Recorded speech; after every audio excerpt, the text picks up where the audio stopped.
Good morning. Welcome to Meganet TV morning paper analysis కార్యక్రమానికి స్వాగతం. ఈరోజు మనం ప్రధాన పత్రికలోని ప్రధాన అంశాలు మనం చూద్దాం.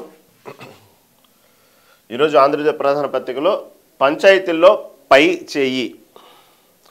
వాస్తవంగా ఈ పంచాయతీ ఎన్నికలు అనే కాన్సెప్ట్ మొదలైనప్పటి నుంచి కూడా ఈసారి ఎట్టకేలకు తేదీలు ఖరారైన తర్వాత పంచాయతీ ఎన్నికలు మొదలైన తర్వాత మొదటి విడత జరిగినటువంటి పంచాయతీ ఎన్నికల్లో తెలంగాణ రాష్ట్ర వ్యాప్తంగా మొదటి విడత పంచాయతీ ఎన్నికల్లో తీసుకుంటే దాదాపుగా కాంగ్రెస్ పార్టీ ఎక్కువగా పైచేయి సాధించింది. కాబట్టి ఇక్కడ సస్పెన్స్ ఏంటంటే మొదటి నుంచి కూడా ప్రభుత్వంపై ఉన్నటువంటి వ్యతిరేకత వల్ల ప్రతిసారి ఈ స్థానిక సంస్థల ఎన్నికలు అన్నప్పుడల్లా ఎక్కడో కొంత కాంగ్రెస్ పార్టీకి కొంచెం గుండెలు గుబులు పుట్టేది. ప్రభుత్వం మీద ఎలా ఉండిద్ది, రిఫరెండం ఏ విధంగా ఉండిద్ది, దీని ప్రభావం వ్యక్తిగతంగా, ఎందుకంటే కాంగ్రెస్ పార్టీలో ఉన్నటువంటి ముఖ్యమంత్రి పదవితో పాటు అనేక మంత్రి పదవులు కానివ్వండి, అనేక పదవులు కానివ్వండి, నామినేటెడ్ పోస్టులు అన్నీ కూడా ఇక్కడ రాష్ట్రంతో ముడిపడి ఉండదు. ప్రతిదీ పైనుంచి కేంద్రం నుంచి ఆర్డర్ రావాలా, దాని ప్రకారం ఇక్కడ నడవాలా, ప్రతి చిన్నదానికి ఢిల్లీ ఫ్లైట్ ఎక్కాల్సిందే. ఇలాంటి తరుణంలో ఎవరికి వాళ్ళ చాప కింద నీరు తెచ్చుకోవటం ఎందుకు? ఈ స్థానిక సంస్థల ఎన్నికలంటేనే ఎక్కడో కాంగ్రెస్ పార్టీకి, ఇక్కడే కాదు ఏ రాష్ట్రంలో సరే కాంగ్రెస్ పార్టీకి అధికారంలో ఉన్నటువంటి రాష్ట్రంలో స్థానిక సంస్థల ఎన్నికలు అనగానే ఎక్కడో కొంత గుబులు స్టార్ట్ అయ్యింది వాళ్ళలో. కాళ్ళని గెలికేందుకు మనం దాని గురించి గంపు చేసుకోవటం, మనం దాన్ని అనవసరంగా మన కాళ్ళ కింద మనం నీళ్లు తెచ్చుకోవటం ఎందుకు అనేటువంటి ధోరణిలో చాలా రాష్ట్ర ప్రభుత్వాలు కాంగ్రెస్ పార్టీకి సంబంధించి తొందరగా స్థానిక సంస్థల ఎన్నికలు జరపడానికి కొంచెం ముందుకు రావడానికి వెనకాడుతూ ఉంటారు. ఇది అందరికీ తెలిసిన సత్యమే. ఇప్పుడు ఈ రోజు వరకు కూడా పక్కన ఉన్నటువంటి కర్ణాటక రాష్ట్రంలో స్థానిక సంస్థల ఎన్నికలు ఈ రోజు వరకు జరపలేదు. మా తెలంగాణ రాష్ట్ర కాంగ్రెస్ పార్టీ అధికారంలో రాకముందు దాదాపుగా 3 నెలలు లేదా 6 నెలల పైనే కర్ణాటకలో అధికారంలోకి వచ్చింది కాంగ్రెస్ ప్రభుత్వం.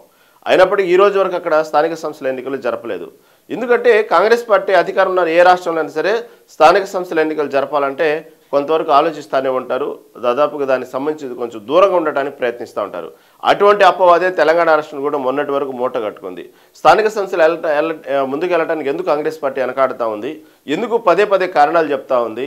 ఏదో ఒకటి ప్రధానంగా చూసుకుంటే బీసీ రిజర్వేషన్ అని ఒకసారి, తర్వాత కోర్టు అంటూ ఒకసారి, పెండింగ్లో ఉందంటూ ఒకసారి, తర్వాత ఫిరాయింపు ఎమ్మెల్యేల మీద ఒకసారిగా యూటర్న్ చేయటం, ఒక్కోసారి ఏమో మనీ ట్యాపింగ్ మీద ఫోన్ ట్యాపింగ్ మీద ఒకసారిగా యూటర్న్ చేయటం, విషయాన్ని సబ్జెక్ట్ని మార్చడం, అదేవిధంగా ఏదైతే దాని కొన్ని ప్రాజెక్టుల విషయంలో సంబంధించితే కాళేశ్వరం ప్రాజెక్ట్ సంబంధించినటువంటి అవినీతి అంటూ ఒకసారి, కార్ ఫార్మాట్ అంటూ ఈ కార్ సంబంధించినటువంటి దాని మీద ఒకసారి, ఇలా ఈ విధంగా రకరకాలుగా టాపిక్స్ని డైవర్ట్ చేస్తూ ఎప్పటికప్పుడు స్థానిక సంస్థల ఎన్నికలు వచ్చినప్పుడల్లా సబ్జెక్ట్ని డైవర్ట్ చేయటం, రాష్ట్రంలో ఉన్నటువంటి అనేక రకాల సమస్యల మీద దాని గురించి తిప్పటం, ఇదే విధంగా గతంలో జరిగినట్టు చూసాం.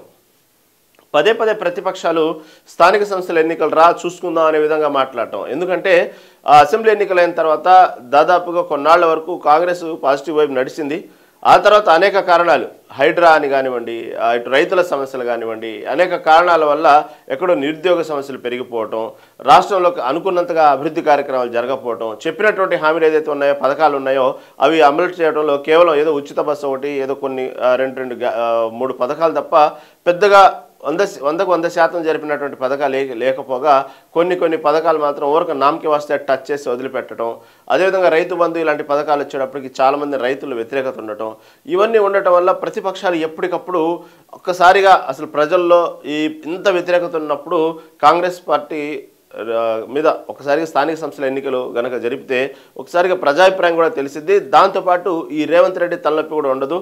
ఎందుకంటే అధిష్టానానికి కొంత ఫాస్ట్గానే కాంగ్రెస్ పార్టీ మీద కేవలం రేవంత్ రెడ్డి చర్యల వల్లే వ్యతిరేకత వచ్చింది. కాబట్టి ఇక సీఎం రేవంత్ రెడ్డిని మార్చేటువంటి అవకాశం ఉండొచ్చు ముఖ్యమంత్రిగా. కాబట్టి ఏదో ఒక విధంగా పొగబెట్టాలి అనేటువంటి విషయంలో ప్రతిపక్షాలు కొంచెం అత్యుత్సాహం కూడా చూపించినాయి. దానికి తగ్గట్టు హైడ్రా ఒకటి నెత్తిన తెచ్చుని పెట్టుకోవటం సీఎం రేవంత్ రెడ్డి. ఆ విషయంలో మాత్రం హైడ్రా విషయంలో బాగా మైనస్ అయిద్దని ఎక్స్పెక్ట్ చేశారు ప్రతిపక్షాలు. ఈ విధంగా ప్రతిదీ కూడా చూసుకుంటే ఏంటంటే కాంగ్రెస్ పార్టీ గెలిచిన కొత్తలో వచ్చినటువంటి సికింద్రాబాద్ కంటోన్మెంట్ ఎన్నికలకు సంబంధించి అప్పట్లో దాని గురించి పెద్దగా పట్టించుకున్నటువంటి, ఎందుకంటే పార్టీ అధికారంలో వచ్చి కొత్త కాబట్టి అప్పుడే అంత వ్యతిరేక పవనాలు ఉండవు.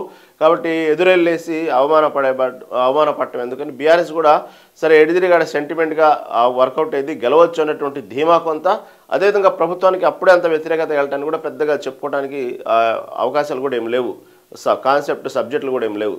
కాబట్టి కంటోన్మెంట్ అట్లా లైట్గా తీసుకున్నారు. తర్వాత జూబ్లీ హిల్స్ ఎన్నికలకు వచ్చేటప్పటికి బాగా రసవత్తరంగా ఉంది. ప్రభుత్వం మీద చాలామందికి అప్పుడు వ్యతిరేకత ఉంది. పార్టీలోని అంతర్గత గ్రూపులు ఉన్నాయి. రేవంత్ రెడ్డి ఈ జూబ్లీ హిల్స్ ఎన్నికల్లో కనుక ఏమాత్రం విఫలమైతే దానికి సంబంధించి రేవంత్ రెడ్డి మీద ఒక్కసారిగా అవాకులు చవాకులు సొంత పార్టీలోనే పేలటానికి సిద్ధంగా ఉన్నారు చాలామంది నాయకులు. దానికి సంబంధించి వెంటనే సాయంత్రానికి ఢిల్లీ ఫ్లైట్ ఎక్కడానికి కూడా కొంతమంది ప్లాన్లు చేసుకున్నారు. రేవంత్ రెడ్డి వల్ల పార్టీ ఈ విధంగా చేజేతులారా పోయేలాగా ఉంది రాష్ట్రంలో అనే విధంగా ఇలా రకరకాలుగా ఎవరికి తోచిన వాళ్ళు రేవంత్ రెడ్డి మీద రెడీగా సిద్ధంగా ఉన్నారు దానికి సంబంధించి. కాబట్టి స్థానిక సంస్థల ఎన్నికలు ఎప్పుడైతే వస్తున్నాయో దానికి సంబంధించినటువంటి విషయంలో కూడా పెడితే ఒక్కసారి కనుక స్థానిక సంస్థల ఎన్నికలు ఏదో ఒక విధంగా పెట్టాలి, మనం ప్రభుత్వ వ్యతిరేకత ఏందో చూపించాలి.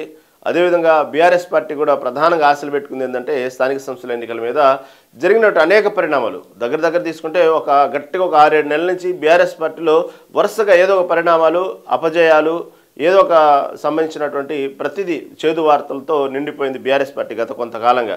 వరుసగా ఇంటి పోరు కానివ్వండి, నోటీసులు అందుకోవటం కానివ్వండి, వరుస ఓటములు కానివ్వండి, చిన్న ఎలక్షన్స్ అంటే ఉప ఎన్నికల్లో కానివ్వండి, ఇలాంటి ప్రతిదీ వరుస ఓటములతో ఇంట్లో ఉన్నటువంటి ఇంటి పోరుతో బయట కోర్టు టెక్నికల్గా నోటీసులు అందుకోవటం ఇలా ఎక్కడికక్కడ పార్టీ కొంచెం డీలా పడ్డమాట వాస్తవం.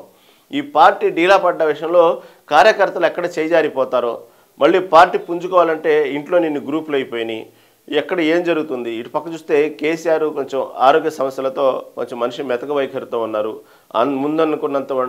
ముందు అనుకున్నంతగా అతని మాటలో పదులు తగ్గింది, యాక్టివ్ తగ్గింది. అతను పార్టీ పట్ల జరుగుతున్న పరిణామాలు, ఇంట్లో జరుగుతున్న పరిణామాల పట్ల చాలా మౌనం వహించడం, ఇవన్నీ కూడా పార్టీలో ఎక్కడో కొంత అంతర్మథనానికి కారణమైంది. కార్యకర్తల్లో కూడా అనుకున్నంతగా జోష్ కనబట్టలేదు ఈ మధ్యకాలంలో. దాంతోపాటు బీఆర్ఎస్ పార్టీ రజతోత్సవ వేడుకలు జరుపుకున్నప్పుడు కొంతవరకు పార్టీ రజతోత్సవ వేడుకల వల్ల కూడా పార్టీ కొంచెం హైప్ తీసుకుందాం, మళ్ళీ ఒక్కసారి కొంచెం మూమెంట్ చేసుకుందాం అనుకునే ప్లాన్లో ఉంది బీఆర్ఎస్ అప్పట్లో. సరే ఓకే, సభ అయితే సక్సెస్ అయింది, కానీ అనుకున్నంతగా సభలో కేసీఆర్ మాట్లాడితే ఒక్కసారిగా మళ్ళీ పార్టీ మొత్తం మళ్ళీ ఊపు వచ్చిద్ది, ఒక్కసారిగా మళ్ళీ కొత్త వాతావరణం, కొత్త జోష్ వచ్చిద్ది అనుకున్నారు చూస్తారా. అదొక్కటి మాత్రం కొంచెం అనుకున్నంత స్థాయిలో పండలేదనే చెప్పుకోవాలి. పార్టీ మీద అభిమానంతో వచ్చినటువంటి అనుకున్న స్థాయిలో పబ్లిక్ని గ్యాదర్ చేయడంలో కానివ్వండి, ఆ సభ సక్సెస్ అవ్వడంలో అంతవరకు ఓకే. కానీ ఏదైతే ఎక్స్పెక్ట్ చేశారో బీఆర్ఎస్ పార్టీ తరఫున కేసీఆర్ ఏం మాట్లాడతారు, దానివల్ల ఒక్కసారిగా ఆయన మాటల ఆ పంచుల వల్ల ఒక్కసారిగా పార్టీలో కొంత వేడి రాజుకొని ఒక రకమైనటువంటి మూమెంట్లోకి వస్తారు, కార్యకర్తలు మంచి జోష్లోకి వస్తారు, మళ్ళీ ఒక్కసారిగా యాక్టివ్ అవుతారని ఎక్స్పెక్ట్ చేశారే, అది కొంతవరకు ఊపు తగ్గిందనే చెప్పుకోవాలి. అనుకున్నంతగా క్లిక్ కాలేదు.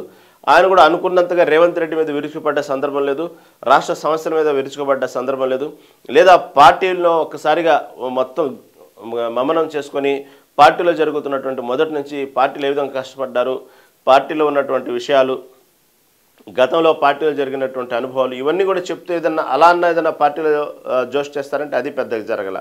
దాంతోపాటు ఎవరైతే తెలంగాణ ఉద్యమంలో ప్రత్యేక రాష్ట్రం సాధించడంలో ఎవరైతే ఉద్యమకారులు ఉన్నారో కనీసం వాళ్ళన్నా స్టేజ్ మీద పిలిచి సన్మానించి వాళ్ళ చరిత్రలు చెప్తూ వాళ్ళన్నా కొంత ఉత్సాహం తీసుకొస్తారంటే అది అనుకున్నంత స్థాయిలో జరగల. ఈ విధంగా అనేక రకాలుగా రజతోత్సవ వేడుక జనాలైతే గ్యాదర్ చేయగలిగారు, కానీ అనుకున్నంత స్థాయిలో క్లిక్ కాల. ఇలా ప్రతిదీ కూడా బీఆర్ఎస్ పార్టీని ఏదో ఒకటి వెంటనే వెంటాడుతూ ఉండటం, వెంటనే కవిత లేఖ విడుదల చేయటం, కవిత లేఖని ఎవరో లీక్ చేశారనే విషయంలో కవిత ఒక్కసారిగా ఫైర్ అవ్వటం, తర్వాత అనేక పరిణామాల తర్వాత స్టెప్పులుగా కవితనే పార్టీకి దూరం అవ్వటం, పార్టీ సస్పెండ్ చేయడం కూడా జరిగింది.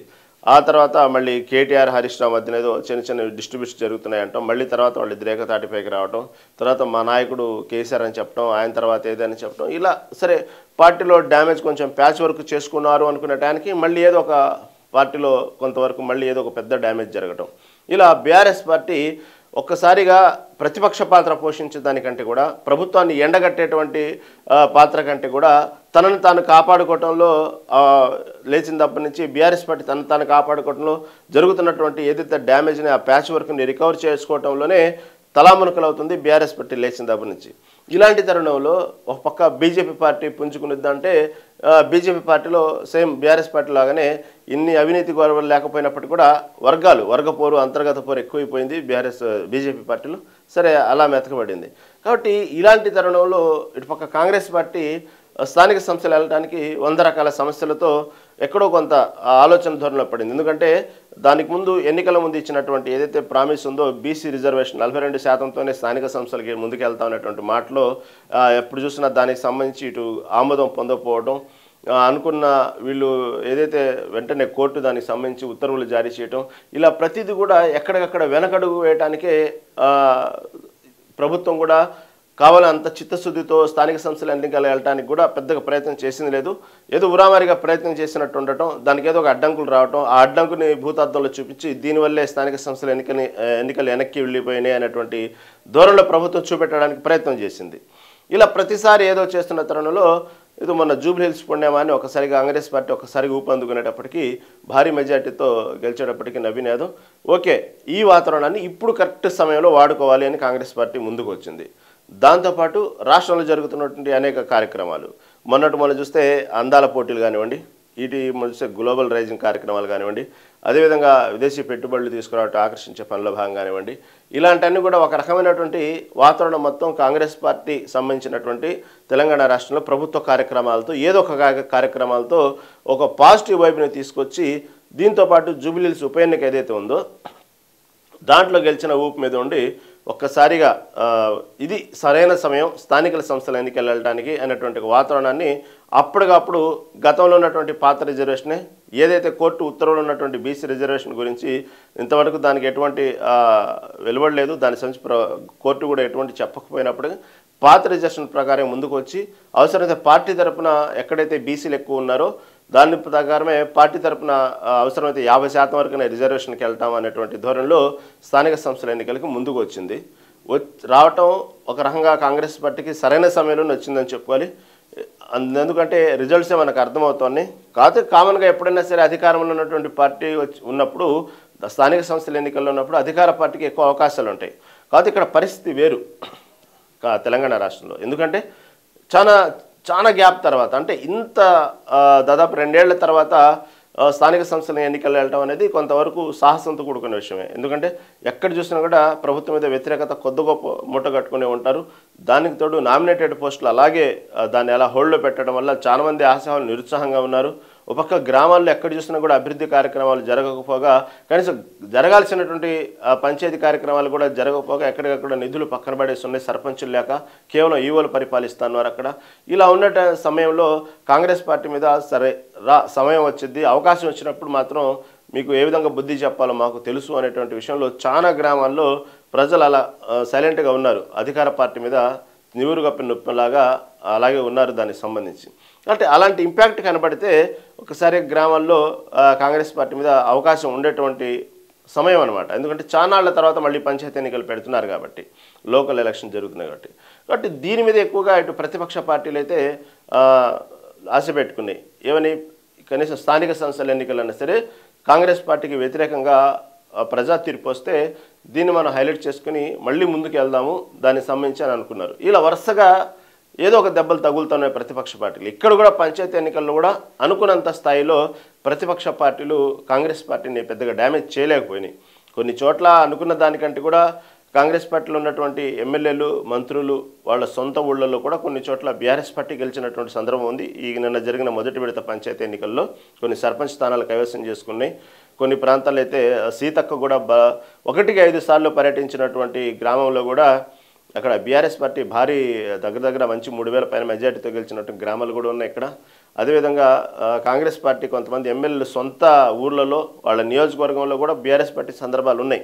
కాకపోతే ఓవరాల్గా చూసుకుంటే మాత్రం ఎక్కువగా కాంగ్రెస్ పార్టీ పంచాయతీలు కైవసం చేసుకున్నట్టు కనబడతా ఉంది. దీనికి సంబంధించి మొదటి విడతలో కనబడేది లేదు, దాదాపుగా కాంగ్రెస్ పార్టీ ఎక్కువ కైవసం చేస్తుంది. ఇక్కడ కూడా ప్రతిపక్ష పార్టీలకి కొంత నిరుత్సాహం అనేది చెప్పుకోవాలి. ఎందుకంటే ఎక్కడ కూడా దాదాపు ముందుగానే ఏకగ్రీవాలు చాలానే పంచాయతీలు సంబంధించి 550 పంచాయతీల పైననే దీనికి సంబంధించి ఏకగ్రీవాలు అయినాయి. కాకపోతే జరిగినటువంటి ప్రాంతాల్లో కూడా ఎక్కడ కూడా కాంగ్రెస్ పార్టీకి వ్యతిరేక పవనాలు ఉన్నాయి, మనం దాదాపు మంచి స్థానాలు కైవసం చేసుకుంటాం అనేటువంటి ధోరణిలో అటు బీఆర్ఎస్ బీజేపీ ఉంది. కానీ ఇక్కడ బ్యాడ్లకి ఏంటంటే ఇక్కడ కూడా ప్రతిపక్ష పార్టీలకి నిరుత్సాహం ఎదురైందని చెప్పుకోవాలి. దాదాపు పంచాయతీల్లో ఎక్కువ కాంగ్రెస్ పార్టీదే పై చేయి. కాకపోతే స్థానిక సంస్థల ఎన్నికలు, ఈ పంచాయతీ ఎన్నికలు ప్రధానంగా చూసుకుంటే కేవలం ఈ సర్పంచ్ సంబంధించినటువంటి ఎన్నికలు చూసుకుంటే పార్టీ గుర్తులు ఉండవు, పార్టీలతో సంబంధం ఉండదు అంటారు, కానీ దాని షాడో మాత్రం ఉన్నది, ఉండకుండా ఉండదు. కాకపోతే నెక్స్ట్ వచ్చేటువంటి జెడ్పీటీసీ ఎంపీటీసీలు చూసుకోవాలి, పార్టీ సింబల్స్ ఉంటాయి కాబట్టి దాంట్లో డైరెక్ట్ ఫైట్ ఉన్నది పార్టీ టు పార్టీ. ఆ తర్వాత వచ్చే జిహెచ్ఎంసీ ఎన్నికలు కానివ్వండి, ఈ కామన్గానే పంచాయతీ ఎన్నికల్లో ఆ రాజకీయ పార్టీల ప్రమేయం ఉండదు, రాజకీయ పార్టీ సింబల్స్ ఉండదు. కాకపోతే పార్టీల తరపున ఎవరు ఉంటారనేది జగమెరిగిన సత్యమే. దాన్ని తగ్గట్టుగానే ఓకే ఇన్ని స్థానాలు ఈ పార్టీలు కైవసం చేసుకున్నాయని చెప్తే, ఎందుకంటే పార్టీల తరపున నుంచి ఉంటారు కాబట్టి, పార్టీ సింబల్స్ లేకపోయినా. కాబట్టి ఈ విధంగా చూసుకుంటే కాంగ్రెస్ పార్టీ మాత్రం ఎక్కువగా పంచాయతీల్లో గెలిచి పైచేసి సాధించిందని చెప్పుకోవాలి. తొలి దఫా పంచాయతీలో 84.28% పోలింగ్ జరిగింది. అత్యధికంగా వరంగల్, అత్యల్పంగా భద్రాద్రి జిల్లాలో నమోదైంది. ఓటు వేసినటువంటి 45,15,141 మంది 4,236 పంచాయతీల్లో 395 ఏకగ్రీవమైనవి. వెబ్ కాస్టింగ్తో పర్యవేక్షించిన ఎస్సీసీ రాణి కుముదిని, డీజీపీ శివధర్ రెడ్డి. ప్రభుత్వపై ప్రజల విశ్వాసానికి నిదర్శన విజయం అంటూ పంచాయతీ ఫలితాలపై మహేష్ కుమార్ గౌడ్. అయితే దాదాపు ఈ ఎన్నికల్లో చెప్పుకోవాల్సినటువంటి పాజిటివ్ అంశం ఏంటంటే, చెప్పుకోదగ్గంత ఘర్షణలు దానికి సంబంధించినటువంటి జరగలేదు. ఎక్కడెక్కడ ఎన్నికల అధికారులు అయితే బాగానే పర్యవేక్షించారు. ఇక్కడ సిబ్బంది కూడా భారీ స్థాయిలోనే ఎక్కడ ఎటువంటి గొడవలు జరగకుండా, అల్లర్లు జరగకుండా సేఫ్ జోన్గానే ఎన్నికలు జరిపించినాయి. ఎక్కడ మళ్ళీ రీపోలింగ్లు, రిగ్గింగ్లు అంటూ గొడవలు లేకుండా జరిపినంతవరకు చాలా గ్రేట్ అనే చెప్పుకోవాలి. ఎందుకంటే ఇప్పుడున్నటువంటి కసి మీద ఇటుపక్క ప్రతిపక్ష పార్టీలు, అధికార పార్టీలు ఉన్నటువంటి పోటాపోటీ సై అంటే సై అనేటువంటి వాతావరణంలో దాదాపు అలాంటి ఘర్షణలు జరిగేటువంటి అవకాశాలు ఉన్నాయి. ప్రధానంగా జరిగేది ఎక్కువగా పంచాయతీ ఎన్నికల్లో జరుగుతాయి ఈ ఘర్షణలన్నీ కూడా. కాబట్టి అలాంటివి ఎక్కడో ఒకటి రెండు చిన్న చిత్తగా తప్ప పెద్దగా చెప్పుకునేటువంటి ఎక్కడ ఘర్షణ తావిచ్చినటువంటి సందర్భం అయితే కనబట్టలేదు. ఓవరాల్గా చూసుకుంటే పోలింగ్ కూడా బాగానే నమోదైంది. 84.28% అంటే బాగా నమోదైనట్టు. దాని తగ్గట్టు ఈ పంచాయతీ ఫలితాలే కాంగ్రెస్ పార్టీ పరిపాలన మీద, రేవంత్ రెడ్డి యొక్క నాయకత్వం మీద ప్రజలకు ఉన్నటువంటి విశ్వాసమే ఈ పంచాయతీ ఎన్నికల ఫలితాలంటూ మహేష్ కుమార్ గౌడ్ చేసిన వ్యాఖ్యల్ని కూడా ఇక్కడ ఆంధ్రజ్యోతి పత్రిక హైలైట్ చేసింది. తర్వాత తొలి విడత ఎన్నికల్లో కాంగ్రెస్ ఆధిపత్యం, సగానికి పైగా గెలిచిన పార్టీ మద్దతుదారులు, 4,231 సర్పంచులకు గాను 2,367 హస్తం ఖాతాలో, 58.5% పైగా కవసం చేసుకున్న కాంగ్రెస్, 26% సీట్లను గెలుచుకున్న బీఆర్ఎస్. గులాబీ ఖాతాలో 1,055 పంచాయతీలు. సరే, ఎప్పుడు చూసినా బీజేపీకి ఎప్పుడు థర్డ్ ప్లేస్ అలాగే ఉంది, బీఆర్ఎస్ మాత్రం సెకండ్ ప్లేస్ తాను ఉంది. సిద్దిపేట జిల్లాలో కాంగ్రెస్కు మించి సీట్లు, సిరిసిల్లాలోనూ హస్తం మద్దతుదారుల హవా. సిద్దిపేట జిల్లాలోకి వచ్చేటప్పటికి కాంగ్రెస్ను మించి సీట్లు వచ్చినట్టు బీఆర్ఎస్ పార్టీకి. తర్వాత బీజేపీ మాత్రం నామం మాత్రమే, 186 చోట్లనే గెలుపు, 10% పంచాయతీలు ఇతరుల పాగా. రాజకీయంగా ఆధిపత్యం నిలబెట్టుకున్న కాంగ్రెస్ నాడు అసెంబ్లీ ఎన్నికల్లో, నేడు స్థానికంలో. వరంగల్ జిల్లా పర్వతగిరి ఉన్నత పాఠశాల హరిత పోలింగ్ కేంద్రం. విధంగా అయితే ఇక్కడ మాత్రం గమ్మత్ ఏంటంటే, ఈ ఎన్నికల్లో సహజమే పంచాయతీ ఎన్నికల్లో ఎప్పుడు జరిగేవి ఇలాంటివి. కాకపోతే ఈసారి కొన్ని ఇలాంటి జరిగినటువంటి ఎప్పటిలాగానే కొన్ని విచిత్రాలు రీకౌంటింగ్లో ఒక్కసారిగా ఫలితాలు మారిపోవటం, అంటే కొద్ది గొప్ప తేడాతో 1 ఓటు 2 ఓట్లు 3 ఓట్లతో గెలిచినటువంటి కొంతమంది సర్పంచులు ఉన్నారు. వీళ్ళలో రీకౌంటింగ్ మళ్ళీ పెట్టిన తర్వాత అలాగే 1 ఓటుతో గెలిచిన వాళ్ళు ఉన్నారు. తర్వాత తల్లి మీద కూతురు గెలవటం మనం చూసాం. ఇలాంటి కొన్ని ఈ పంచాయతీ ఎన్నికల్లో కొన్ని హైలైట్లుగా జరిగింది చెప్పుకోవాలి మనం. దానికి సంబంధించి కొన్ని చోట్ల అయితే కేవలం 1 ఓటుతో గెలిచినటువంటి సర్పంచులు ఉన్నారు. తర్వాత కేవలం ఒక 4-5 ఓట్లతో గెలిచిన సందర్భాలు ఉన్నాయి. తర్వాత మళ్ళీ రీకౌంటింగ్ స్టార్ట్ చేసిన తర్వాత 1 ఓటుతో గెలిచినటువంటి పంచాయతీలు కూడా దీంట్లో ఉన్నాయి. తర్వాత పోటాపోటీగా కూతురు ప్రేమ వివాహం చేసుకుందని చెప్పి కూతుర్ని అల్లుడిని దూరం పెట్టి చివరికి ఆ తల్లి కూతురు పోటీలో నిలబడితే తల్లిపై కూతురు గెలవటం అని చూసాం. తర్వాత ఇంకొకళ్ళు ఓటమి బాధతో ఆత్మహత్యాయత్న ప్రయత్నం చేయటం, ఆ గ్రామంలో కొంత ఉద్రిక్త దారితీసింది. పురుగుమందు తాగి ఆత్మహత్యాయత్నం చేసుకుంది ఒక మహిళా అభ్యర్థి, ఓటమి బాధని భరించలేక. ఆ తర్వాత దాదాపు 2 సర్పంచులు నామినేషన్ వేసిన తర్వాత వాళ్ళ అనారోగ్య కారణాల రీత్యా కానివ్వండి, కొన్ని కారణాలతో 2 చనిపోవటం జరిగింది సర్పంచ్ అభ్యర్థులుగా ఉన్నటువంటి వాళ్ళు నామినేషన్ వేసిన తర్వాత. కానీ అయినప్పటికీ కూడా ప్రజలు చనిపోయిన వ్యక్తికే ఓటు వేసి సర్పంచ్ గెలిపించేటువంటి సందర్భం కూడా నిన్న జరిగింది. రెండు పంచాయతీలు ఆ విధంగా. అయితే నామినేషన్ వేసిన తర్వాత ఆటోమేటిక్గా అంటే విత్డ్రా సమయం కూడా అయిపోయిన తర్వాత వాళ్ళు చనిపోవటం జరిగింది. చనిపోయినప్పటికి కూడా ప్రజలందరూ అభిమానంతో, ప్రేమతో ఆ చనిపోయిన అభ్యర్థిని గెలిపించడం జరిగింది. 2 చోట్ల అలా జరిగినాయి నిన్న పంచాయతీ ఎన్నికల్లో. కాకపోతే ఇప్పుడు తలలు పట్టుకుంటున్నారు. ఇప్పుడు సరే చనిపోయిన అభ్యర్థి గెలిస్తే మళ్ళీ ఏం చేయాలా, దానికి సంబంధించినటువంటి ఉన్నటువంటి రూల్స్ ఏంది, రాజ్యాంగం ప్రకారం ఆ సర్పంచ్ అభ్యర్థి మళ్ళీ అతను చనిపోయారు కాబట్టి అతనే గెలిచాడు కాబట్టి ఎన్నికల్లో ఏం చేయాలి అనేటువంటి సందర్భంలో దాని గురించి ఉన్నటువంటి రూల్స్ ఏందనేది కూడా ఇటు అధికారులు చూస్తూ ఉన్నారు.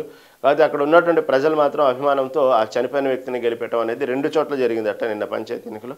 ఇలా అనేక రకమైనటువంటి సందర్భాలు చూసాం మనం. ఎన్నికల సమయంలో కూడా అనేక రకరకాల వాగ్దానాలు, చాలా విచిత్రమైన వాగ్దానాలు, ఎవరికి వాళ్ళు మనం కూడా ఒక పదవి అనుభవించాలి, గెలవాలి అనేటువంటి సందర్భంలో చేసినటువంటి హామీలు, ఇచ్చినటువంటి మేనిఫెస్టోలు.